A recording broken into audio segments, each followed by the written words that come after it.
자, 356페이지. 자, 356페이지. 준비되셨어요? 네. 356페이지 들어갑니다. 실무 총설하고 중개거래 접수. 그래서 이제 356페이지. 자, 2절 실무 과정부터 들어갑니다. 자, 중개 실무 과정. 이건 흐름을 알아두셔야 돼요. 흐름. 자, 갑이라는 사람이 건축물 하나 가지고 있어요. 자, 의뢰가 들어옵니다. 개공 찾아가서 중개 좀 해주세요. 의뢰가 들어옵니다. 자, 의뢰 접수와 동시에 맺는 계약을 우리가 무슨 계약이라 해요? 중개계약. 자, 의뢰 접수가 첫 번째. 이것과 동시에 맺는 것이 중개계약. 그 다음에 두 번째, 나름대로 중개활동 계획을 수립해야 됩니까? 안 해야 됩니까? 네. 이제 이게 두 번째입니다. 계획 수립. 계획 수립이 두 번째. 그 다음에 세 번째, 이게 이제 법정 중개 대상을 맞죠? 이걸 조사하고 확인을 해야 됩니까? 안 해야 됩니까? 이게 몇 번째? 세 번째. 조사 확인. 이게 세 번째. 그 다음에 조사 확인 내용을 매수인에게 설명해야 돼? 안 해야 돼? 해야 돼요. 이것을 이제 확인 설명하고 나서 사도록 만들어야 돼. 이걸 무슨 활동? 중개 활동. 또 달리 표현해서 뭐라 그래요? 판매 활동. 판매 활동을 또 달리 표현해서 영업 활동. 자, 이렇게 표현합니다. 그리고 갑하고 을하고 거래가 이루어졌다. 이걸 무슨 계약? 거래 계약. 그래서 이제 총 5가지가 실무다. 그래서 이제 순서 잡아 놓으시면 돼요. 그래서 중개 실무 과정은 중개 계약 시부터 언제까지? 거래 계약 체결까지가 실무다. 중개 계약 시부터 어디까지? 거래 계약까지가 실무다. 이렇게 알아두시면 돼요. 그래서 여러분 교재 357페이지 제목만 몇 줄 보세요. 자, 의뢰 접수. 그다음에 2번 계획 수립, 3번 조사 확인, 4번 중개 활동, 영업 활동, 판매 활동 나와 있어요? 예. 그리고 뒷페이지 5번 거래 조건 교섭 및 계약 체결. 이렇게 해서 총 몇 가지? 5가지. 자, 흐름만 잘 짚어두시면 돼요. 그러면 6번 물건의 인도 인수 계약 완결이란 말이 있어요, 없어요? 이제 이것은 협의 실무는 아닙니다. 이제 순서에서는 마지막이지 협의 실무는 아니에요. 그래서 이제 여러분 거 네 번째 줄 실무 범위에 해당한다고 볼 수가 없다. 이런 지문이 있어요, 없어요? 있어요. 이제 이거 반드시 기억. 자, 그래서 흐름만 잡아주면 돼요. 과정은 흐름만. 그리고 이제 우리가 이 내용들은 지금부터 하나씩 뜯어서 공부를 할 겁니다. 그럼 이제 여러분들 그 3절 보면 뭐가 나와 있어요? 중개계약. 중개계약부터 들어갑니다. 중개계약이 어떤 거예요? 자, 의뢰인하고 개공하고 맺는 계약을 무슨 계약? 중개계약. 자, 이거. 자, 그래서 의의부터 들어가는데 의의는 뭐 다 아는 거죠? 중개 좀 해주세요. 그러면 알았다. 성낙 떨어지면 맺는 계약은 무슨 계약? 중개계약. 자, 개념 끝. 그죠? 예, 수없이 있고. 그 다음에 이제 두 번째로 알아둘 것이 이제 법적 성질이 간혹 가다가 시험에 출제가 되고 있어요. 자, 법적 성질. 자, 들어가 볼게요. 그럼 이 중개계약이라는 것은 낙성계약이라고 해석을 해야 됩니까? 요물계약이라고 해석해야 돼요? 낙성. 낙성이란 뜻이 뭐예요? 자, 의사표시만 합치만 되면 바로 계약이 성립합니다. 이걸 무슨 계약? 낙성계약이라는 말을 쓰고 있고. 그 다음에 요식계약으로 봐야 돼요? 불요식계약으로 봐야 돼요? 불요식. 구두로 하든 서면으로 하든 전혀 관계없어요. 근데 이제 우리나라는 보통 구두로 많이 하고 있죠? 불요식계약입니다. 자, 그러면 여기서 주의할 거 딱 하나 있네. 이게 자주 틀려. 중개계약 종류 좀 이따 배울 건데 중개계약 중에서 전속중개계약이라고 있죠. 그러면 전속중개계약을 맺으면 계약서를 써야 됩니까? 안 써야 됩니까? 그러면 전속중개계약은 요식계약으로 봐야 돼요? 불요식으로 봐야 돼요? 불요식입니다. 자, 계약서를 쓰지 않고 둘이 구두로 전속을 맺더라도 계약 효력은 그대로 효력이 발생해요. 그래서 전속중개계약도 역시 뭐다? 불요식이다. 이제 이거 주의해 줘야 돼요. 전속중개계약도 역시 불요식이다. 전속중개계약도 역시 뭐다? 불요식이다. 그래서 이제 여러분 그 제목만 몇 적었어요.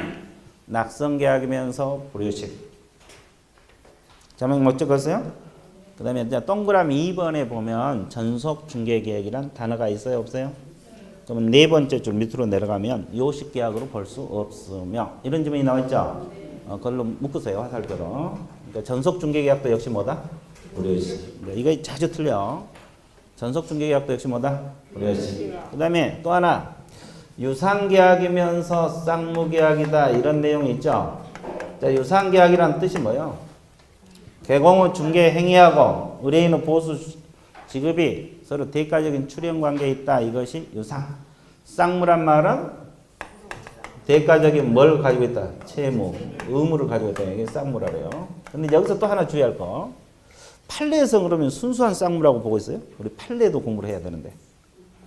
아니에요. 판례에서는 편무계약에 가까운 쌍무, 조건부 쌍무 이렇게 표현하고 있어요. 이게 순수한 쌍무로 보지는 않아요. 그래서 이제 판례에서는 편무계약에 가까운 쌍무, 그 다음에 무슨 쌍무? 조건부 쌍무계약 이렇게 표현하고 있다는 거 반드시 기억을 하세요.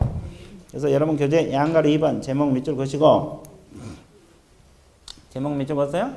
예, 그 다음에 동그라미 2번 밑에서 두 번째 줄 후단에 보면 편무계약에 가까운 특수한 쌍무 그 다음에 조건부 쌍무계약이라고 볼 수 있다. 이런 지문이 있어 없어? 있어요. 거기만 체크.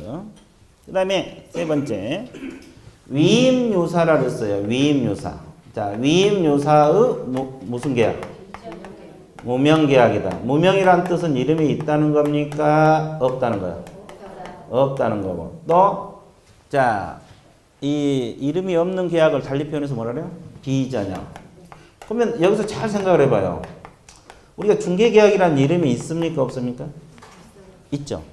근데 왜 이름이 없다고 했을까? 민법에가 이름이 없다고 해서 무명. 자, 민법에 보면 계약 종류가 14가지가 규정되어 있어요. 여러분들 배운 매매, 교환, 임대차부터 시작해서 소비대차, 사용대차, 위임, 임치, 도급, 현상공시 쭉 해서 14가지가 있어. 그 속에 중개계약이라는 이름이 있어 없어? 없어. 그래서 무명. 거기에 있는 것을 전형이라 그래.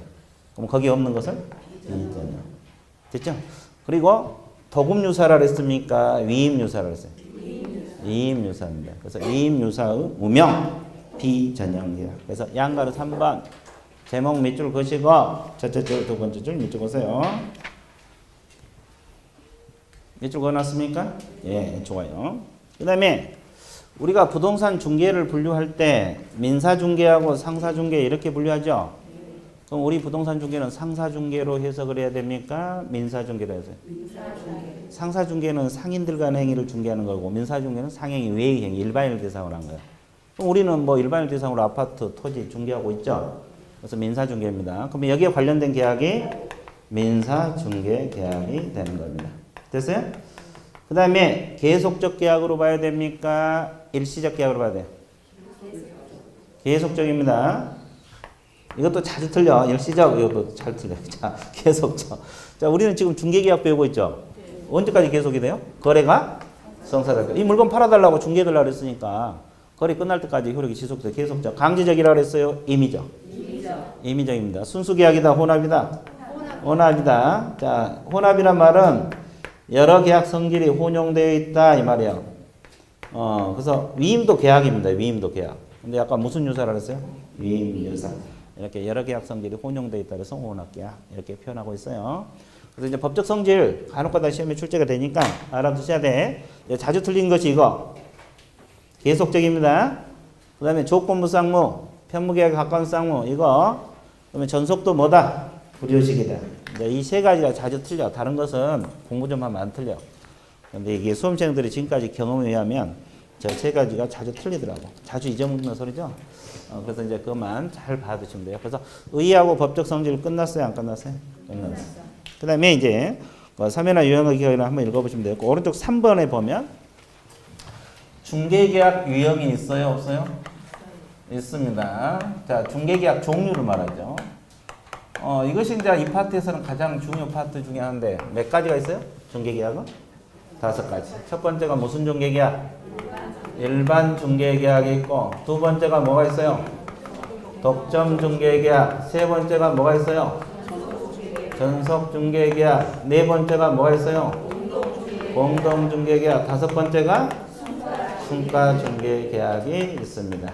자, 그러면 이제 이걸 하나씩 뜯어서 공부를 해야 돼. 자, 이렇게 분류한 것이 가장 일반적인 분류 방법이에요. 근데 학자에 따라서는 또 다르게 분류하는 방법도 있어. 그런 분류 방법도 시험에 출제가 되는 경우가 간혹가다 있어. 자주 놓고 진짜 간혹가다. 학자에 따라 다르게 분류 방법. 그것이 이제 여러분 교재에 있는데 밑줄 좀 긋게요. 3번에서 네 번째 줄 이러한 찾았어요? 자, 중개계약 구분 기준은 거기 밑줄 보세요. 중개권한 부여 형태에 따라서 중개권한 부여 형태에 따라서 분류한 거. 자, 권한을 독점적으로 줬냐, 아니면 독점적으로 주지 않았냐 이런 형태에 따라서 세 가지로 분류가 됩니다. 일반, 전서, 독점. 자, 이렇게 분류 방법도 있고. 밑줄 긋고 있어요? 또 거기 보면 그 밑에 개공이나 의뢰인 숫자 동안은 숫자에 따라서 분류한 것이 단독하고 뭐다? 공동. 됐습니까? 네. 숫자에 따른 분류. 그 다음에 보수를 정하는 방법에 따라서 분류한 것이 순가하고 정가. 이것도 읽어두셔야 돼. 왜 그러냐면 계속 이렇게만 분류 방법을 공부하다가 갑자기 보수를 정하는 방법에 따라서 어떻게 분류하냐 그러니까 또 멍하는 게 있어요. 보수를 어떻게 정하느냐에 따라서 순가하고 뭐다? 정가. 중개권한 부여 형태에 따라서 일반, 전서, 동기. 개공이나 의뢰인 숫자에 따라서 단독하고 공동. 자, 이렇게도 분류 방법이 있다는 거 알고 있어야 돼. 근데 이것은 학자에 따라 달라지는 거고. 근데 이제 우리가 일반적으로 분류 방법은 이렇게 5가지 형태로 분류하는 거예요. 됐어요? 예, 그럼 이제 하나씩 분석할게요. 우리나라에서 가장 많이 이용한 거. 일반 중개계약입니다. 자, 대표 특징 하나씩 가장 많이 이용한다는 거. 자, 대표 특징 하나씩 해놓고 다시 강의 들어갈게요. 자, 그 다음에 미국에서 권장하고 있는 형태가 독점입니다. 독점. 자, 미국 중개협회에서 권장하고 있는 형태. 그 다음에 우리 중개사법에 명문 규정을 두고 있는 것은 전속하고 일반이요. 이 두 가지가 우리 법에 명문 규정이 되어 있어요. 독점은 명문 규정은 없어요. 그래서 우리가 법에서 이거 두 가지를 배웠잖아요. 앞쪽에서. 그렇죠? 그 다음에 시간과 비용을 절약할 수 있다는 것이 뭐요? 공동. 보수가 초과되기 쉬운 것이 순가. 이게 대표 특징이고, 그러면 여기서 우리나라에서 인정되고 있는 중개계약 형태는 어떤 거?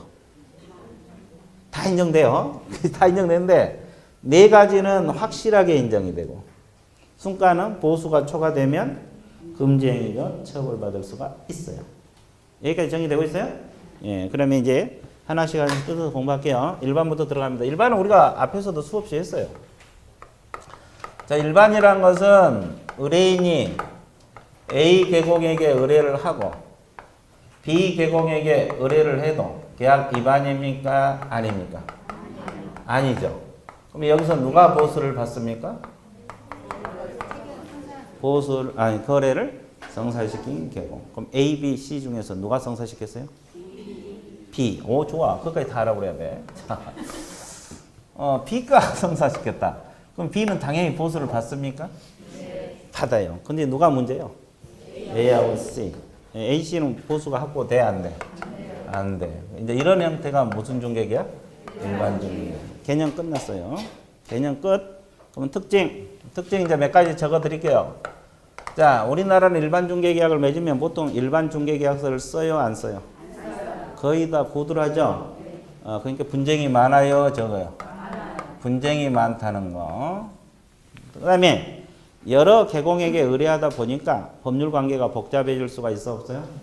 있어요. 법률 관계가 복잡하다는 거. 예, 이것이 이제 두 번째 특징. 그 다음에 세 번째. A하고 C는 열심히 일을 했는데 지금 보수가 확보되고 있어요? 안 되고 있어요? 그러니까 책임의식이 없고 책임 중개를 안 하려래.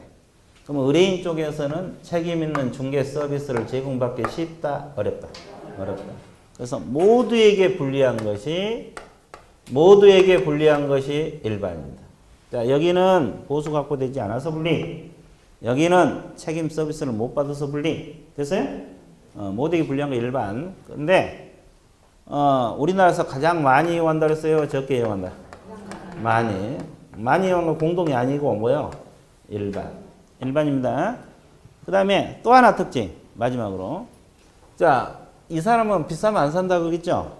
그러니까 이제 계공들은 거래를 해야지 돈이 나오잖아요. 그러니까 서로가 가격을 깎아놔. 그러면 이 물건 가격이 정상 시가보다 높게 형성돼요? 낮게 형성돼요? 이런 것이 일반 중개계약 특징이다. 자, 끝났어요. 어려운 거 하나도 없죠? 있어, 없어? 그래, 좋았어요. 자, 361페이지 의의 밑줄 보세요. 맨 밑에 두 줄. 의뢰인이 다수 계공에게 경쟁적으로 의뢰하고 그중 가장 먼저 중개를 완성시킨 계공이 보수 청구를 행사할 수 있다. 이 지문. 이게 이제 개념이고, 자, 뒷페이지 넘겨보세요. 특징. 특징 첫째 줄 중개사법에 명문 규정을 두고 있다. 이 지문 맺어보세요. 그 다음에 두 번째 줄 가장 많이 행해진다는 말. 그 다음에 두 번째 요단 법률 관계가 뭐다? 복잡하다는 말 체크하시고. 그 다음에 동그라미 2번 첫째 줄. 자, 개공 후 안정적 보수 확보가 쉽다, 곤란하다? 곤란하다. 그리고 동그라미 맞으면 책임의식이 뭐다? 희박하다. 뭔 박? 희박. 그 다음에 동그라미 3번 두 번째 줄. 후단 거래 가격이 정상 시가보다 높게 형성된다 했어요? 낮게? 낮게. 그리고 이제 마지막 줄 모두에게 유리하다 그랬어요. 모두에게 불리. 모두에게 불리. 의뢰인에게도 불리, 개공에게도 불리. 끝. 끝났습니다. 자, 그 다음에 이제 우리가 공부할 것이 뭘 공부를 해야 돼요? 독점하고 전속 공부합니다. 독점하고 뭐다? 독점하고 뭐요? 자, 이거 두 가지는 특징보다는 특징이야 뭐 얼마 있겠어요? 개념을 잘 구별하셔야 돼요. 이것도 한 사람에게 맡기는 거, 이것도 한 사람에게 맡기는 거. 근데 개념을 구별할 줄 알아야 돼, 몰라야 돼? 알아야 돼. 그래서 이제 개념 구별해 드릴게요. 자, 독점이란 것은 몇 사람에게 의뢰를 맡기는 걸 말합니까? 한 사람. 자, 독점 중개계약 이쪽이 독점이고. 자, 전속도 몇 사람에게 맡기는 거? 한 사람.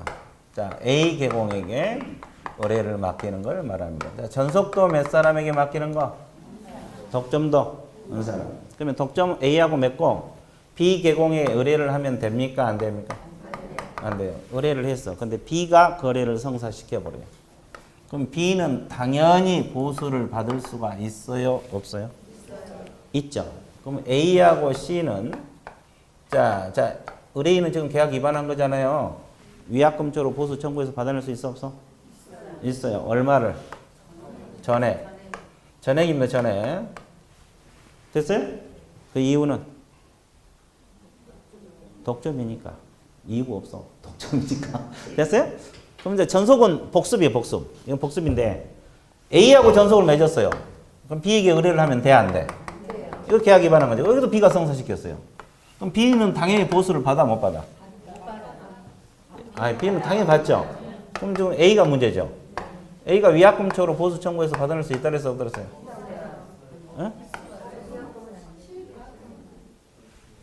이거 배운 지가 정확하게 한 달 됐어요. 내가 그래서 그때도 강의하면서 한 달 지나면 다른 얘기 할 거다. 그 얘기까지 했는데. 자, 보수 받아 못 받아? 받아. 그럼 얼마를 받아? 얼마? 50% 범위네. 네, 내가 그랬잖아요. 그때 한 달 전에도 강의할 때 다 50%라고 대답할 것이다. 전액. 보수 전액. 해당하는 금액. 다른 개공에서 의뢰해서 거래하면 됐어요? 해당하는 금액 기억 안 나요? 그러면 같아요, 달라요? 같잖아요. 여기까지 같아. 자, 봐. 그러면 여러분들 뭐요? 개념도 구별 못하고 독점하고 전속 지금 공부하고 있으면 되겠어요, 지금? 똑같이 한 사람에게 맡기는 거잖아요. 자, 다시 찾아드릴게요. 한 달 전에 내가 그 얘기까지 하고 강의했는데 잊어먹고 무조건 50%다 대답하겠습니다. 172페이지. 자, 2번에서 양가로 1번. 중간에 172페이지. 2번에서 양가로 1번. 다른 개공에게 의뢰를 해서 거래를 했다. 나와 있죠? 그럼 위약금 지불하라고 나와 있어? 안 나와 있어? 위약금은 전부 다 보수에 뭐다?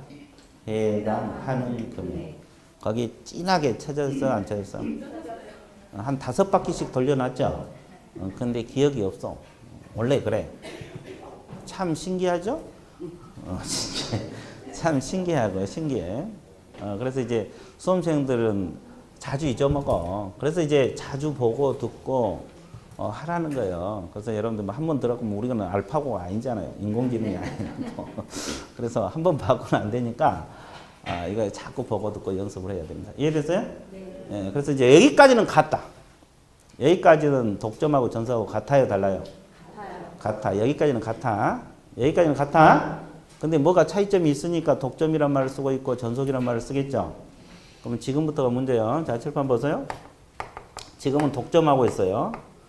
A하고 의뢰인하고 독점 중개 계약을 맺었습니까? 안 맺었어요? 맺었어요. 근데 갑이 을을 발견했어요. 스스로 발견한 상대방과 계약을 했다고. 그럼 A 소개로 만났습니까? 자기들끼리 만났어요. 그럼 이때는 보수 청구해서 받아낼 수가 있어요? 없어요? 어? 있죠? 얼마를? 다. 그 이유는? 독점이니까. 이유 없어. 자, 독점이니까. 자, 그래서 보수를 전액 다 받아내요. 독점이니까. 그러면, 자, 특징 한번 잡아볼게요. 그러면 개공에게 유리합니까? 불리합니까? 왜? 다른 개공이 거래를 하든 자기들끼리 계약을 맺든 뭔만 끝나면 거래만 성사되면 보수를 받아낼 수 있어 없어? 있어요. 그러니까 보수 측면에서는 개공이 가장 유리하다 불리하다? 가장 유리해요. 그러니까 여러분들 앞으로 의뢰가 들어오면 독점을 맺자고 이야기해. 내년에 중개할 때 의뢰인이 의뢰 찾아오잖아요. 그러면 독점 중개 계약을 맺자고 하자고. 좋잖아요. 개공 입장에는 좋아 안 좋아? 좋아요. 근데 의뢰인이 이제 독점이 뭔지를 모르니까 문제예요. 그럼 1시간 내내 이런 것이 다 설명했어. 그럼 의뢰인이 나 안 맺을게요. 도망가고 있어요. 하여튼 독점은 개공에게 유리해 불리해? 유리해. 이게 독점이에요. 그러면 전속 들어가 볼게요. 전속이란 말은 자 A하고 둘이 전속을 맺었습니까? 안 맺었어요. 근데 갑이 을을 발견했어요. 그래서 이제 둘이 계약을 했어요. 그러면 이런 경우는 자 중개보수 청구해서 받아낼 수가 있다 그랬어요? 없다 그랬어요? 없다 그랬어요. 그럼 뭘 받아내? 실비. 실비를 다 받아냅니까? 중개보수 50% 범위네. 그래 여기서 50%가 나와. 아무 때나 50% 넘기지 말고. 그렇죠. 보수는 못 받고 실비를 받는데 50% 법이네. 보수 50% 법이네. 됐어요? 그러면 이건 스스로 발견한 상대방과 계약했을 때 그러면 독점은 이때 보수 전액을 받아낼 수 있다고 했죠. 여기는 보수 한 푼도 못 받는다 그랬죠. 비용만 50% 범위에서 받는다 그랬죠. 그러면 여기서 같아야 달라요? 달라요. 그럼 어디서 달라지는 거예요? 스스로 발견한 상대방. 스스로 발견한 상대방. 스스로 발견한 상대방과 계약했을 때 달라지는 것이다. 됐어요? 예, 그 개념. 그러면 여러분들이 출제자라고 생각을 해봐. 어떤 걸 묻겠어요? 한 사람에 맡긴 걸 묻겠어요? 이 밑에 걸 묻겠어요? 여러분 출제자라도 그렇게 생각하죠? 그래, 저걸 구별을 잘해야 돼. 아무렇게나 공부하지 말라고. 그죠? 그래서, 이거 체크해 놓으면 돼요. 끝났어요. 두 가지 끝났어요. 자, 독점 전개계약 의. 두 번째 줄, 밑줄 보세요. 두 번째 중간. 중개 의뢰된 거래 계약을 누가 성립시키냐 관계없이 동그라미 주세요. 중개 의뢰된 거래 계약을 누가 성립시키냐에 관계없이 독점 중개 계약을 한 개공이 보수를 받게 된다. 그 말이 의미심장하죠? 다른 개공에게 의뢰를 해서 거래가 끝나든 자기들끼리 만나서 계약이 끝나든 누가 성사하든 보수가 확보된다. 그 뜻이에요. 정리되고 있어요? 자, 특징 몇 가지만 특기할게요. 양가리 2번, 첫째 줄보다 두 번째 개공에게 확실한 보수 청구권이 보장된다. 확실한, 뭔 실한? 거기 체크하시고. 자, 동그라미 2번, 네 번째 줄 후단. 다만 독점 중개계약 무능하거나 신뢰할 수 없는 자를 개공으로 선정했다. 그러면 계약 기간 동안 무슨 낭비? 그거 체크. 왜 그래요? 왜? 독점은? 이게 단점이야. 독점 단점. 한 사람이 맡겨놨잖아요. 그럼 그 사람이 능력이 없으면 거래가 이루어져 안 이루어져? 그러면 계약 기간 동안 무슨 낭비? 시간 낭비가 되고 있다. 그리고 동그라미 3번 마지막 줄 미국 협회에서 권장하고 있다. 미국 협회에서 권장하고 있는 중개계약 형태다. 이해되셨어요? 자, 오른쪽 페이지 전속 들어갑니다. 전속은 두 번째 줄 다른 점부터 밑줄 그으세요. 뭐하고 다른 점이란 거예요? 독점하고. 자, 스스로 발견한 상대방과 직접 거래한 게는 보수를 지급할 필요가 없다. 보수를 지급할 필요가 없다. 그 밑에다 적어. 그럼 무엇은 지급해야 한다? 실비.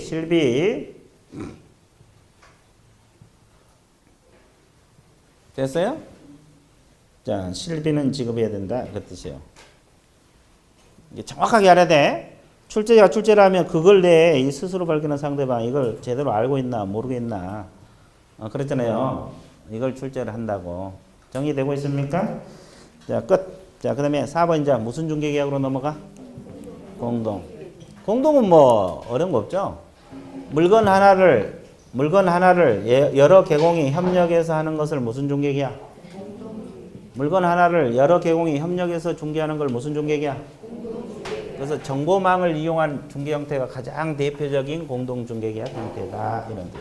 그렇죠? 그래서 큰 내용 없으니까 의 두 줄 밑줄거세요. 개공후 단체, 거래센터, 2인 이상 개공이 공동활동에 의뢰하는 제도로서 정보망 동그라미. 부동산 거래 정보망을 통한 중개활동이 가장 대표적인 사례다. 나와 있어요? 그리고 이제 특징은 D페이지. D페이지만 밑줄 보시면 돼요. 자, 시간과 비용을 절약할 수 있다. D페이지 첫째 줄.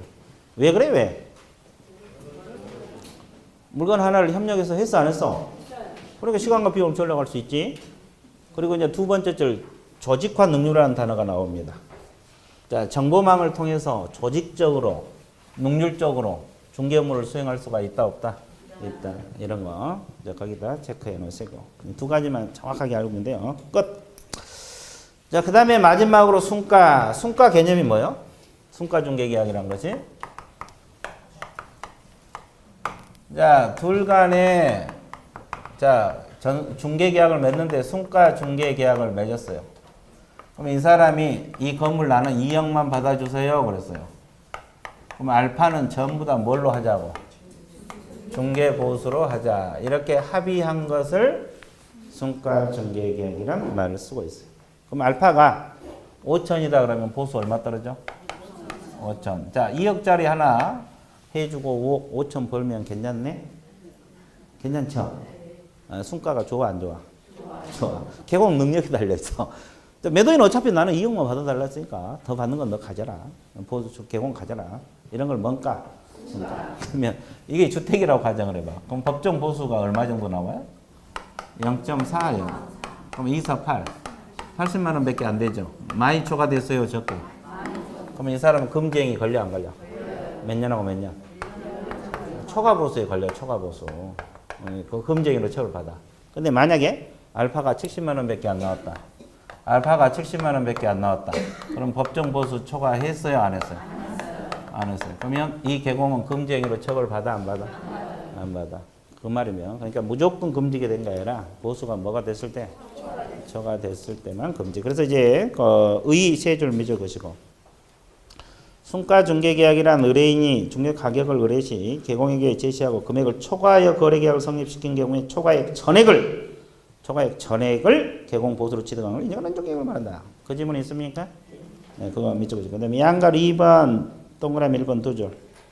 지나치게 보수가 과다해지거나 보수입 확대를 목적으로 개업권 의뢰인에 담합한 가격 조작 이런 게 이제 저로 좋지 않은 점입니다. 그거 특징. 그리고 마지막 대줄. 자, 보수가 뭐가 됐을 때만 금지행위다? 초과됐을 때만 금지행위. 보수가 뭐가 됐을 때? 초과됐을 때만 금지행위. 보수가 뭐가 됐을 때? 초과됐을 때만 금지행위. 이해되셨어요? 네, 자, 끝. 그래서 이제 중개계약 파트는 이 정도 하면 충분하고, 그 다음에 오늘 주 강의 내용이 2장입니다. 2장. 자, 오늘 배울 내용 중에서 몇 문제 정도 출제될 것 같아요? 40문제 중에서. 오늘 배울 거. 6문제 나와. 아니, 실무에서 12문제가 나온다 그랬잖아요. 그럼 오늘 배울 거 6문제, 다음 주 배울 거 6문제. 아, 그래, 안 그래? 그래. 그러니까 오늘 강의만 잘 들어도 이번 모의고사 6문제는 맞춰낼 수 있다 이 말이죠. 그렇죠? 아, 그래 안 그래? 오늘 6문제, 다음 주 6문제라니까? 실무에서 12문제 정도 나오니까 잘 들어요. 정신 바짝 차리고 들어야 돼. 그렇죠? 그러면 6문제는 맞춰낼 수가 있다. 자, 그 말입니다. 자, 됐어요? 그래서 이제 이 주 파트가 이제 이 조사 확인 파트인데, 이 조사 확인이 실무에서 중요할 수밖에 없죠. 중요할 수밖에 없어요. 이 물건 조사가. 그래서 조사 방법을 공부를 합니다. 그래서 계획 수립은 따로 안 가르쳐 주고 여러분들 알아서 하라 이 말이고, 우리가 이제 주로 공부할 것은 조사 확인 방법이 들어갑니다. 조사 확인 방법은 직접 의뢰인에게 물어봐서 조사하는 방법. 의뢰인에게 직접 물어봐서 조사하는 방법. 자, A가 갑에게 물건에 대해서 물어볼 수도 있어 없어? 병명 균열 있냐? 수도 파손됐냐? 이런 거. 이렇게 조사하는 방법. 이건 공부할 거 없어요. 이런 방법이 있다는 정도만 알고 있으면 되고. 그럼 우리가 주로 공부할 것이 뭐예요? 공구상 조사 방법입니다. 무슨 조사? 공구상. 이게 이제 주로 공부할 내용이고, 그 다음에 세 번째 방법이 현장 조사. 무슨 조사? 야, 크게 분류해서 이 세 가지로 물건 조사 방법이죠. 그럼 이거 한 가지만 하겠어요? 병행을 할 것 같아요? 병행해서 이루어집니다. 그러니까 주로 이제 공구조사가 가장 급선무고, 이런 것은 이제 보충적으로 해서 우리가 물건 조사가 이루어져요. 자, 공구상 조사. 자, 몇 가지 적어 놓고 밑줄 볼 테니까 칠판 보세요. 칠판 볼 때는 어떻게 봐주셔야 돼? 그렇지. 아주 좋았어요. 아주 대답 잘하시네. 자, 아주 좋았어요. 자, 그러면 우리가 가장 먼저 물건 조사할 것이 소재지, 면적, 건물 같으면 구조, 건축년도 조사해야 돼, 안 해야 돼? 이걸 조사해서 매수인에게 설명해 줘야 되겠죠? 이걸 통 털어서 뭐라 그래요? 기본적 사항이란 말을 쓰고 있어. 소재지, 면적 이런 거. 그러면 토지는 뭘 떼보면 나와? 토지대장. 그 다음에 임야대장. 자, 건물은 뭘 떼보면 나오겠어요? 건축물 대장. 그렇게 결국은 대장 떼어보면 나온다는 소리죠. 대장을 떼어봐서 소재지 면적 조사할 수가 있다. 그 다음에 두 번째, 권리관계 조사를 해야 됩니까? 안 해야 됩니까? 뭐 저기 저당 잡혀 있는지, 전세권이 설정되어 있는지, 소유자가 누군지 이런 거 조사해야 될 거 아니야. 그럼 뭘 보면 나와? 등기부, 등기상 증명서란 말을 쓰고 있죠. 등기상 증명서. 이걸 확인하면 되고. 자, 그 다음에 저 매물이 개발 제한구역에 위치하고 있는지, 토지거래 허가구역에 위치하고 있는지 이런 거 조사해야 돼, 안 해야 돼? 이걸 공법상 이용제한 거래 규제란 말을 쓰고 있어요. 자, 공법상 이용제한하고 거래 규제는 뭘 통해서? 토지 이용계획 확인서. 자, 토지 이용계획 확인서. 자, 이걸 떼어보면 나오고. 그 다음에 지형하고 경계를 조사해야 돼. 지형이 뭐예요? 지형? 땅의 모양을 말합니다. 모양. 정사각형 토지냐, 직사각형 토지냐 이런 거. 그러면 경계, 토지 경계 있죠? 그럼 이건 뭘 통해서? 지적도, 임야도 이런 걸 통해서 조사할 수가 있다. 도면을 통해서. 그 다음에 공시지가는 뭘로 확인합니까? 공시지가? 공시지가. 자, 공시지가 뭘 통해서? 확인을 통해서. 공시지가는 뭘 통해서? 공시지가 확인원을 통해서. 공시지가 뭘 통해서? 확인원을 통해서 조사한다. 공시지가는 뭘로 확인한다? 공시지가 확인원. 자, 그 다음에 이제 사람에 대해서도 조사할 필요가 있어요. 저 상속권이 있느냐, 뭐 행위 능력이 있느냐 이런 것은. 가족관계, 등록부, 통틀어서 등록부를 하래. 그 다음에 이제 환지 면적, 환지 지목은 환지 예정지 지정 증명이라고 있어요. 환지는 전부 다 환지 예정지 지정 증명 이렇게 생각하면 돼요. 자, 그래서 이 공구상 조사 방법은 이걸 일단은 딱 뭘 조사할 때 뭘 봐야 될 것인가 이거 보면 되고. 그럼 현장 조사는 왜 합니까? 공구상 조사하면 다 끝났는데. 자, 이 장부에 안 나와 있는 것들도 있어 없어? 이걸 줄여서 미공시, 공시되지 않는 거, 미공시사항. 이것은 현장 조사할 수밖에 없죠. 아니, 안 나온 것도 다 조사해야 되니까. 그 다음에 또 하나 이유는 공부하고 실제하고. 자, 같은 게 같으면 좋은데 달라질 수도 있어 없어? 그래서 일치 여부 확인하기 위해서 이 두 가지 때문에 해요. 그래서 이제 이것은 따로 공부할 건 없고 미공시사항이 뭔지는 좀 알아야 돼. 이건 책을 보면서 밑줄 보면서 할게요. 자, 끝. 자, 367페이지 밑줄 그어드릴게요. 2절 조사 확인 방법 나와 있습니까? 자, 의뢰인을 통한 확인 제목만 밑줄 보세요. 의뢰인을 통한 확인 이것은 의뢰인에게 직접 물어봐서 조사한다. 뭐 이런 뜻이에요. 뭐 병명 균열 있는지 수도 파손됐는지 이런 거 일조량 많은지 의뢰인에게 직접 물어봐서 조사한다 이런 뜻이에요. 그래서 그 제목만 알고 있으면 돼요. 이건 뭐. 자, 뒤에 넘기세요. 그 다음에 큰 2번에 보면 공부를 통한 확인 나와 있습니까? 자, 2번을 보세요. 의 볼 필요 없고 2번. 공부사 조사 확인사항 나와 있어요? 여기는 다 밑줄 그어야 돼. 다 밑줄 그었는데 먼저 찾았어요? 간혹가다 못 찾는 사람이 있으니까 토지 또는 토지 소재 지목 면적 이런 것은 토지대장, 임야대장 나와 있습니까? 칠판에 적힌 거 지금 밑줄 긋는 거예요. 건물 기본적 사항은 뭐예요? 건축물 대장. 세 번째 줄 토지 경계 지형은 지적도 임야죠. 다 나와 있잖아요. 네 번째 권리관계 나와 있죠. 권리관계. 이것은 등기부 등본 나와 있죠. 요즘은 이제 등기사항 증명서 이렇게 표현합니다. 그 다음에 그 후단에 공법상 이용제한 거래 기준은 뭘로 확인한다? 토지 이용계 확인서. 그 외에 공시지가는 공시지가 확인원. 공시지가는 뭘로 확인한다? 자, 상소구 진정성하고 행위능력 유무는 가족관계 등록부. 자, 환지는 환지 예정기 지정증명원. 자, 그래서 이제 거기 칠판에 적힌 거 다 몇 줄 걷죠? 다 다시 한번 봐봐.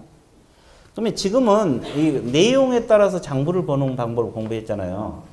거꾸로 장부에가 어떤 내용이 들어있는가를 공부해야 돼요. 이 장부에가 어떤 내용이 들어있나. 그것이 바로 그 도표에 있는 내용이에요. 도표 보고 있어요? 도표 보세요. 그것은 뭐 등기사항 증명서에 뭘 확인할 수 있느냐. 표제부 갖고 오고 표시, 소유권을 제한하는 사항 이런 거 확인할 수 있다 나와 있죠? 그거. 그 다음에 이제 그 등기사항 증명서는 다 하니까 일단 생략하고 토지대장, 임야대장 5가지를 머릿속에 넣어야 돼. 소재지 나오고 지목 나오고 면적 나왔죠? 나왔죠? 소유자 동그라미, 개별 공시지가 동그라미 쳐보세요. 왜 2가지만 동그라미 치라래요? 5가지 다 머릿속에 넣어야 되는데. 중복되니까 그래, 중복되니까. 자, 보세요. 소유자는 원래 어디가 나와요? 아니, 소유자는 원래 어디가 나와? 등기부에 나오죠, 등기부. 아니, 등기부에 소유자 나와, 안 나와? 각부에. 근데 대장에도 나와, 안 나와? 그래서 이제 중복되니까 동그라미 쳐라, 이 말이에요. 주의해라, 이 말인데요. 됐어요? 그러면 개별 공시지가 동그라미. 개별 공시지가는 저것도 왜 내가 동그라미 쳐라 했어요? 공시지가 확인원이 나오잖아요. 근데 토지대장에도 나와, 안 나와? 그러니까 중첩되니까 주의하라고. 5가지 다 알긴 알아야 돼. 그 다음에 이제 지적도 임야도는 4가지 반드시 기억을 해야 돼요. 소재지, 지목, 경계, 지형 4가지. 네, 이따가 이 지적도면 한번 보면 그거 머릿속에 쉽게 들어와. 그래서 4가지를 반드시 기억해야 돼. 됐어요? 경계, 지형, 지목, 소재지. 그럼 건축물 대장. 건축물 대장은 건축물에 관한 사항이 대부분 여기 다 들어있어. 주의할 거 소유자 동그라미. 소유자는 원래 등기부에 나오지만 대장에도 나온다, 안 나온다? 나온다. 마지막 소유자 동그라미 쳤어요? 그 다음에 이제 대지권 등록부는 소재지, 대지권, 지분별, 소유권, 지분, 소유자 4가지가 나오는데 일단은 그 2가지는 반드시 기억하세요. 대지권 지분하고 소유권 지분 이 2가지는 반드시 기억하세요. 대지권 지분하고 소유권 지분 2가지 동그라미. 그리고 공유지 업무명부는 소유권 지분 이것만 동그라미. 동그라미 쳤습니까? 어떻게? 진하게. 그리고 이제 나머지는 그 내용에 따라서 보면 돼요. 방금 여기서 했던 거니까. 그래서 지금 동그라미 쳐놓은 것은 주의 깊게 좀 봐주세요. 예, 안 봐도 관계는 없어요. 근데 여러분들 손해예요. 그렇죠. 안 봐도 관계는 없죠. 여러분들 손해지. 자, 하여튼 봐주세요. 자, 끝났어요. 그 다음에 이제 DPA 넘겨놓고 칠판 보세요. 자, DPA 넘겨놓고 칠판 보고 있습니까? 자, 방금 우리가 소유자는 원래 어디가 나온다 그랬어요? 등기사항 증명서 여기서 소유자가 나오죠? 근데 방금 대장에도 소유자 나온다 그랬어요? 안 나온다 그랬어요? 나온다 그랬어. 그럼 이게 일치가 돼야 되겠죠? 홍길동이라고 일치가 돼야 되는데 불일치할 수도 있어 없어? 있어요. 그럼 뭐가 우선해요? 뭘 기준으로? 자, 소유자가 불일치했을 때 뭘 우선시해야 된다? 대장? 권리관계인데? 소유자인데? 좋았어요. 자, 다시 물어볼게요. 불일치하면 뭘 우선시해야 돼? 대답을 안 해. 자, 등기부. 권리관계잖아요. 등기부? 자, 이 쉬운 것을 지금 모르고 있다니 참 안 돼. 자, 보세요. 다시 정리할게요. 아까 방금 우리가 배울 때 도표에서 소유자가 대장에 나왔죠? 그럼 원래는 여기 등기부에 나오잖아요. 일치가 돼야 되잖아요. 불일치하면 뭘 기준으로? 등기부가 우선합니다. 그 이유는 권리관계니까. 다시 정리해 드릴게요. 소재지랄지 면적은 대장에 나온다고 방금 배웠죠? 근데 등기부 표제부에 나와요. 등기부 표제부에 나오는데 이거 일치가 되는 것도 확인해야 돼, 안 해야 돼? 이게 불일치하면 뭐가 기준? 대장. 물적상은 대장이 우선한다고 했어, 안 했어? 했어요. 이유는 대장이니까. 쫄병이 우선할 수 없잖아요. 대장이니까. 자, 그 다음에 또 하나. 무슨 하나? 자, 공법상 제한은 어디가 나옵니까요? 공법상 제한은 토지 이용 계획 확인서 나오죠? 근데 건축물 대장에도 나오는 경우가 있어요. 그럼 이거에 일치가 돼야 되는데 불일치하면 뭘 기준으로? 토지 이용 계획 확인서입니다. 자, 대충 이제 원리가 보여요? 아니, 안 외우더라도 대충 원리가 보이잖아요. 권리관계는 가장 기본이 되는 게 등기부 아닙니까요? 소유자는 권리관계니까 등기부를 기준하고, 공법상 이용제한 가장 대표적인 것이 이거 아닙니까요? 그러니까 토지 이용계획 확인서 우선하고, 그러니까 면적은 대장이 가장 주 내용이잖아요. 그러니까 대장이 우선하고, 원리는 간단하잖아요. 외울 필요도 없어. 자, 원리 말하면 돼. 그 다음에 또 하나 더 해볼게요. 이건 그렇다 치고. 좀 끊어봐. 경계는 아까 어디가 나온다 그랬어요? 지적도. 그러면 지적도상 경계하고.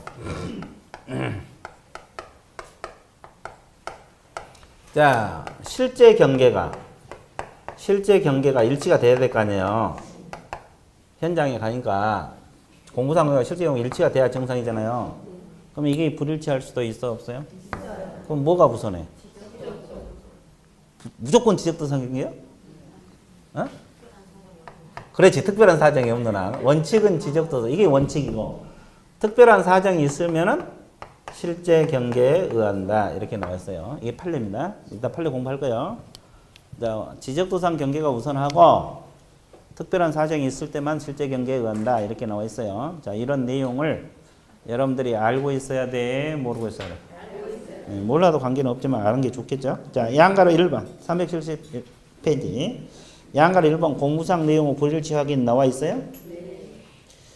자, 거기 결론만 맺어볼게요. 두 번째 줄 후단. 소재지 지목 면적은 등기부하고 불일치할 때는 대장 기준한다. 토지 대장, 건축물 대장. 대장 기준 나와 있습니까? 면적은 대장. 그 다음에 네 번째 줄 중간 소유자 동그라미. 소유자는 등기부 기준. 소유자는 등기부 기준.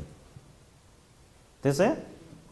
자, 그 다음에 그 밑에 동그라미 2번. 대장하고 토지 이용 계획 확인서상 공법상 제한. 공법상 제한 나와 있죠? 그럼 불일치하면 뭐가 기준한다? 토지 이용 계획 확인서. 나와 있어요? 그리고 그 옆에 현실의 경계하고 공부상 경계 일치하지 않을 때 특별한 사정이 없는 한 가로로 묶으세요. 특별한 사정이 없을 때만 지적부상 경계에 의한다. 원칙은 공부상인데 이건 이제 특별한 사정이 있으면 실제 경계에 의합니다. 특별한 사정이 있으면 실제 경계 없으면 공부상 경계가 우선합니다. 자, 이거 사소한 것 같지만 막상 또 지문 띄워놓으면 모를 수도 있죠. 원래 시험이 그잖아요. 아주 간단한 것도 모르면 못 푸는 거예요. 그러니까 이게 사소한 것이지만 한번 쫙 봐주셔야 돼. 근데 왜 잘 몰랐어요? 밑줄을 안 그어놨어. 밑줄을 안 그어서 밑줄을 그어줘야 돼. 밑줄을 안 그어놓으면 잘 몰라. 수험생들 특징이 그거잖아요. 자, 그 다음에 현장조사 내용 2번을 보세요. 아까 현장조사는 딱 두 가지 때문에 한다 그랬죠? 장부에 나온 거 확인, 안 나온 거. 안 나온 거 이거다고. 또 공부하고 실제하고 무슨 여부? 일치하고 두 가지를 기준으로 하는데 미공시사항이 뭔지 알고 있어야 돼? 모르고 있어야 돼? 알고 있어야 돼. 그래서 그 첫째 줄 토지는 지시했던 거라며. 토지는 뭐다? 지시가 뭐라 그랬어요? 기울기 경사도. 이 현장 조사요. 가서 경사가 심하느냐 안 심하느냐 가봐야 돼. 그 다음에 건물은 중요한 건 뭐죠? 방향 동그라미. 남향집이냐 동향집이냐. 현장 조사. 그러면 갔는데 방향을 도저히 못 잡겠어. 어떻게 해요? 아니 그 방향을 조사로 가는데 가서 방향을 못 잡겠어. 이게 동쪽인지 서쪽인지 남쪽인지 가서 잘 모르잖아요. 그럼 어떻게 해? 에? 아 갔는데 방향을 못 잡으네. 그럼 어떻게 하냐고. 뭘로 방향 잡을 거야? 아? 나침판이 없으면. 해가 안 떴어. 비가 와. 침 뱉어요. 그렇지. 침 튀겨야지. 아주 좋았어. 아주 좋았어. 침 튀기. 침 튀기는데 아주 좋았어. 하여튼 방향은 현장 조사. 나침판을 하려고 하면 되겠죠. 자, 그다음에 정원석, 정원수 동원. 현장 조사. 자, 일조소음 진동 환경 조건 밑줄 보세요. 이것은 그 자료 요구라고 적으세요. 이게 현장 조사 파트에 나와 있는데 자료 요구 사항이야. 직접 물어봐서. 그리고 이제 도로 대중교통 학교 편에서 이걸 통틀어서 입지 조건이라고 해요. 입지 조건. 입지 조건은 개공이 직접 조사. 그다음에 이제 그 미공식 권리들이 있잖아요. 점유권, 유치권, 법정지상권, 분묘기 임차권 있습니까? 이건 등기부에 나온 권리입니까? 나오지 않는 권리. 이건 직접 조사. 그러니까 여러분들 등기부 띄워보고 깨끗하니까 이상 없다고 중개해줬다가 나중에 유치권 때문에 골머리 하면서. 사실 등기부에 나온 것은 문제가 안 생겨. 이 미공식 권리들이 문제가 생기지. 그죠? 등기부에 나온 것은 명확하니까. 그래서 이제 이런 권리가 있다는 걸 전제로 깔고 중개를 해 주셔야 돼. 그러죠? 그다음에 임목은 수량, 수령, 생육 상태 이런 거. 생육 상태 동그라미, 임목은 이런 거 다 현장 조사. 그다음에 큰 제목은 공부하고 실제하고 무슨 여부 확인, 일치 여부 확인 이런 것 때문에 한다 이런 내용입니다. 자, 정리되고 있죠? 자, 그래서 이제 현장 조사 끝. 그다음에 이제 3절 제목 한번 읽어보세요. 그러면 지금까지는 개략적인 조사 방법이고 지금부터는 이제 구체적 조사 방법이 들어갑니다. 구체적 조사 방법이 들어가는데 뭘 조사해야 될까 이 말이죠. 자, 우리가 물건 하나 조사하는데 기본적 사항 조사를 해야 되고 거기 몇 페이지가 나와 있어 지금? 371페이지 나와 있어요? 그럼 두 번째 뭘 조사를 해야 됩니까? 권리관계. 세 번째가 공법상 이용 제한하고 거래 규제. 네 번째가 상태, 입지, 환경 이거 조사해야 되고 다섯 번째가 또 뭘 조사를 해야 됩니까? 조세인데 무슨 조세? 취득 관련 조세. 이 취득 관련 조세 조사해야 되고 마지막으로 뭘 조사하면 돼요? 거래 예정 금액. 이거 조사하면 이 물건 조사가 끝나는 거예요. 그래서 이제 이 파트가 중요해요. 아까도 이야기했지만 이 물건 조사 방법이 실무에서 중요하죠. 왜? 개공이 할 일이 물건 조사해서 매수인에게 설명한 게 개공할 일 아닙니까? 그죠? 이게 중요할 수밖에 없죠. 중요할 수밖에 없어요. 네, 그래서 이제 이걸 반드시 조사를 해야 돼요. 그럼 이제 그 371페이지 그 1번이 중개대상물 기본적 사항이란 말이 있어요, 없어요? 있어요. 자, 이거 조사로 갑니다. 어디로 가면 돼요? 이 물건 기본적 사항은 칠판으로 가면 돼요. 그렇지? 아주 좋아서 이제 다 알아. 그렇죠? 그러면 기본적 사항이 뭔지 개념 잡아야 돼요. 소재지는 기본적 사항이에요, 아니에요? 기예요. 자, 기예요. 자, 또 뭐가 있어요? 면적. 면적도 기본적 사항 맞습니까? 네. 지목도 기본적 사항 맞아? 네. 좋아. 그 다음에 경계는? 맞아요. 맞죠? 경계. 그 다음에 지형, 지세. 이걸 이제 하나씩 조사로 떠나야 돼요. 왜? 왜 이걸 조사해야 돼요? 매수인에게 설명해야 돼, 안 해야 돼? 네. 그래서 이제 이게 기본적 사항이라는 거 대충 알고 있어야 되고. 자, 그러면 소재지는, 토지 소재지는 뭘로 조사하는 거예요? 토지 대장 소재지 나오죠? 그죠? 그러면 지적도면은 나와, 안 나와? 나와요. 대지권 등록부는? 공유지연명부는? 그쵸? 대답하신 분들은 극소수고, 나머지는 하늘만 쳐다보고 있어요. 자, 다시 보여드릴게요. 앞에 봐봐. 아까 도표 봤죠? 그 369페이지. 일단 보시게 되면 그 토지 대장부터 보세요. 소재지 있어요, 없어요? 있어요. 지적도면 소재지 있어, 없어? 있어요. 건축물 대장 소재지 있어, 없어? 있어요. 대지권 등록부 소재지 있죠? 네. 공유지 연명부 소재지 있죠? 네. 자, 이런 걸 통틀어서 건축물 대장 빼고 방금 통틀어서 내가 읽었던 것이 뭐요? 지적 공부들이에요. 지적 공부 종류들이라고. 그러니까 이 소재지는 결국 지적 공부에는 다 나오고 있다는 거지. 이해되셨어요? 그리고 이제 몇 번지까지 이렇게 조사를 해서 매수인에게 설명을 해주면 돼요. 그래서 일단은 토지는 지적 공부, 그중 대표적인 게 대장. 대장뿐만 아니라 다른 데 다 나오니까 지적 공부라고 공부를 해놔야지만이 나중에 아, 지적도에도 나오고 공유지역 명부에도 나오고 대지권 등록부에도 나오구나 이런 걸 알 길이 있겠죠. 토지대장만 외우면 안 된다고. 됐죠? 그래서 이제 지적공부에 다 나오고 건물은 건축물 대장, 건축물 대장에가 나와요. 건물 번호, 명칭 이런 것까지 다 조사를 해요. 자, 정리되고 있어요? 자, 쉬워요, 어려요? 쉽죠? 자, 소재지 옆에다 적으세요. 안 적혀지신 분만 적으세요. 소재지 옆에다가, 제목 옆에다가 토지는 지적공부, 건물은 건축물 대장. 1, 2월달에 들으시면 적혀져 있죠? 그래서 이제 안 적혀지신 분만 적어. 그 책 내용은 좀 불편하게 쓰여 있으니까 그렇게 적어 놓으세요. 자, 토지는 뭘 통해서? 지적공부, 지번, 건물은 건물 번호까지. 자, 뒤에 넘기세요. 자, 면적은, 토지 면적은 뭘 떼우면 돼요? 응? 토지대장, 임야대장이가 나옵니다. 자, 건물 면적은? 건축물 대장이가 나와. 면적은 대장. 면적은 뭘 떼우면 된다? 대장. 그죠? 대장.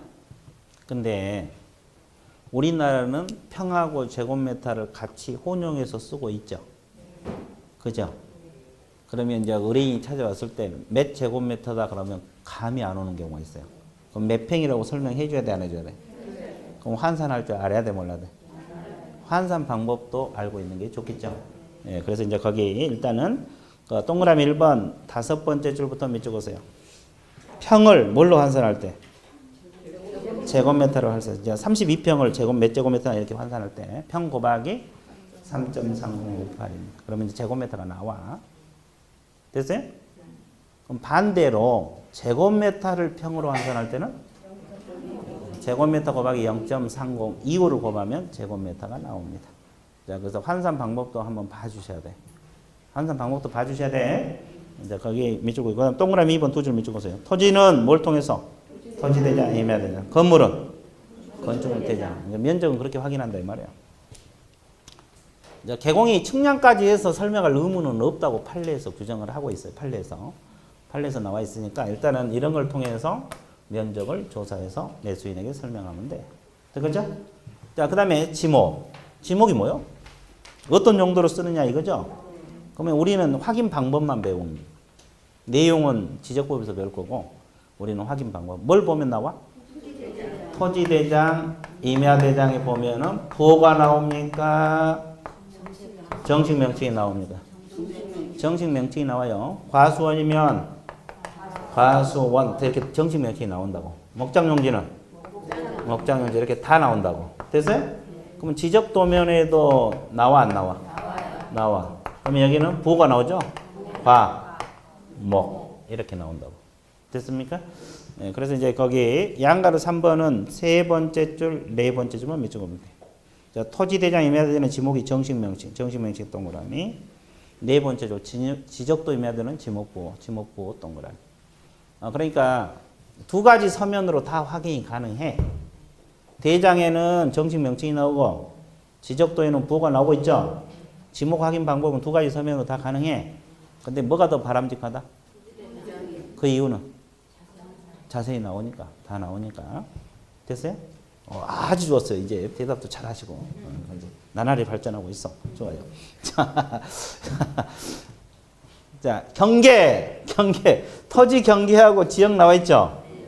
지역은 토지 모양이에요. 이건 뭘 통해서 아까 한번 나왔죠?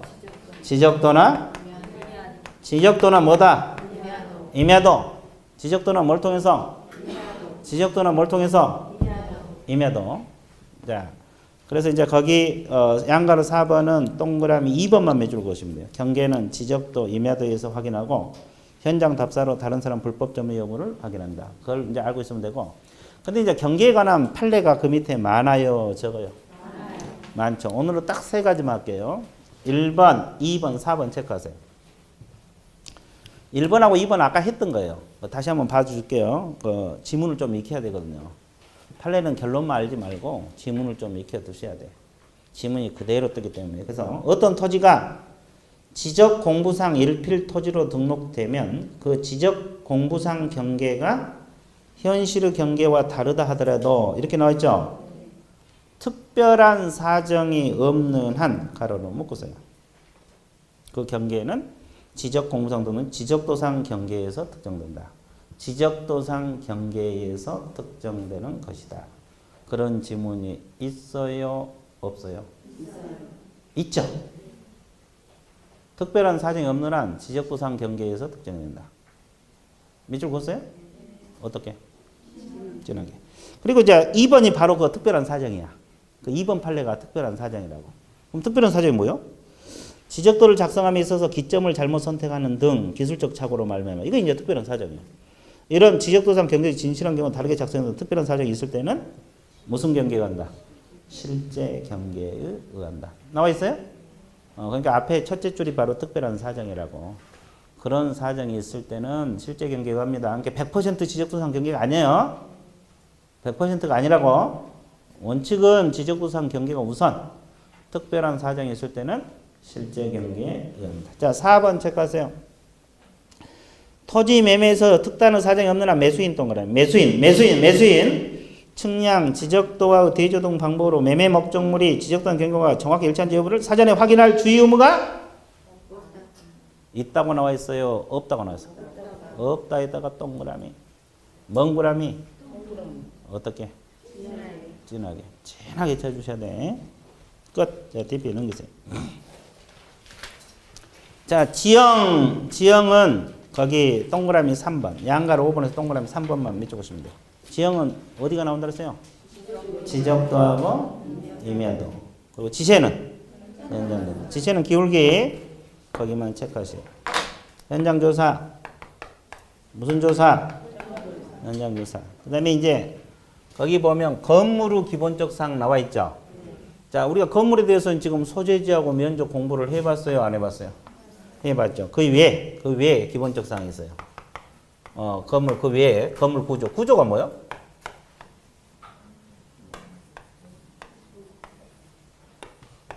구조가 뭐냐고. 그래, 철근 콘크리트 건물이냐. 이 건물이 철근 콘크리트 건물이냐, 철골조 건물이냐. 이런 거 확인해야 될 거 아니에요. 근데 겉으로 봐서 잘 보여? 지금 벽으로 탁 쌓아버렸는데. 안 보이죠? 그럼 뭘 떼어보면 돼? 건축물 떼어. 용도 어떤 용도로 쓰냐? 건축물 대장. 건축 용도.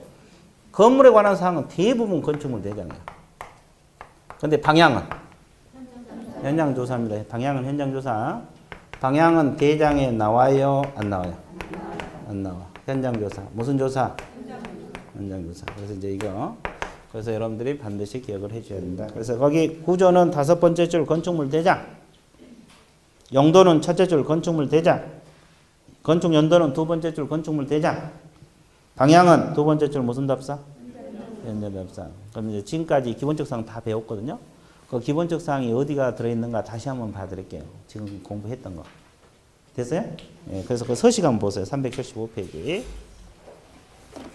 아까 내가 이 대장애가 5가지가 아까 우리가 도표에서 5가지가 들어있다고 외우라고 했죠. 소재지, 지목, 면적, 소유자, 개별 공시지가. 기억나요? 예, 그거 어디에 있는가 찾아드릴게요. 토지 대장에 소재지 나온다고 했죠. 고유번호 밑에 소재, 지번 동그라미 치세요. 왼쪽 기퉁이 소재, 지번. 찾았어요? 그 소재지 나왔잖아요. 그 다음에 소재 밑에 지목하고 면적 나와 있어, 안 나와 있어? 아까 그 5가지 외우는데 그 3가지 나왔죠? 그러면 소유자 나온다 그랬어, 안 나온다 그랬어? 오른쪽에 소유자 찾았어요. 찾았어요? 잘 못 찾더라고. 어떤 분은 내가 다시 말할게요. 소유자 이렇게 나왔잖아요. 그럼 빨리 찾을 거예요. 띄엄띄엄 써 있잖아요. 소유자 나와 있어, 안 나와 있어? 나와 있어. 아니 어제 찾으란 게 잘 못 찾기로 내가 소유자 그렇게 띄엄띄엄 읽어줘야 돼. 또 찾아.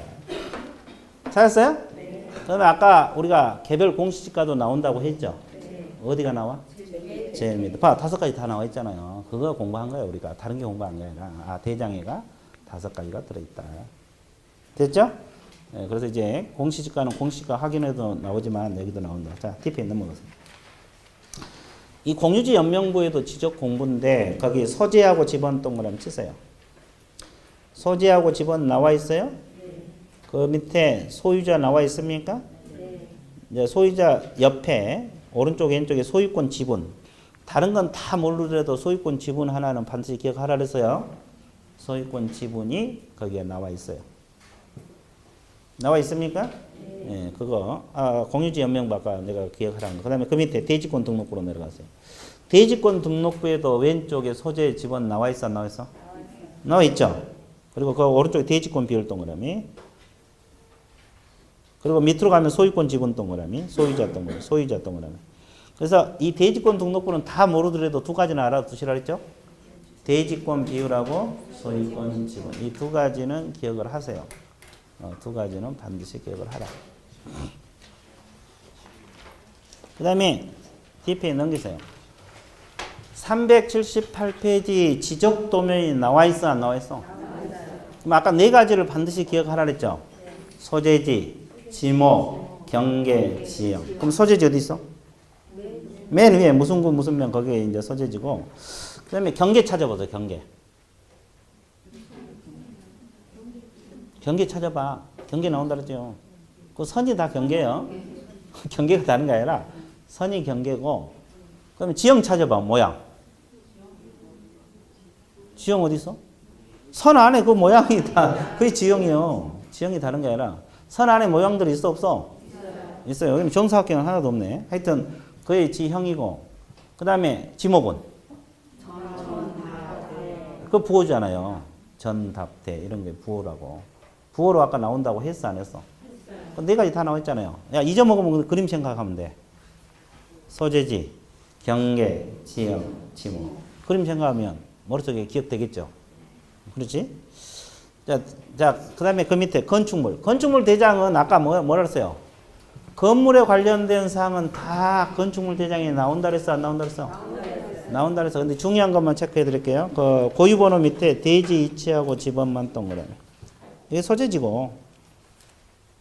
나와 있어요? 네. 그리고 오른쪽 밑에 소유자 나와 있어요. 소유자 동그라미. 이제 중요한 것만 체크할게요. 자, 그 다음에 DP에 넘기세요. DP에 넘기면 우리가 뭐라 그랬어요? 그 건축 연도도 나온다 그랬어요? 안 나온다 그랬어요? 그럼 건축 연도는 찾아보세요.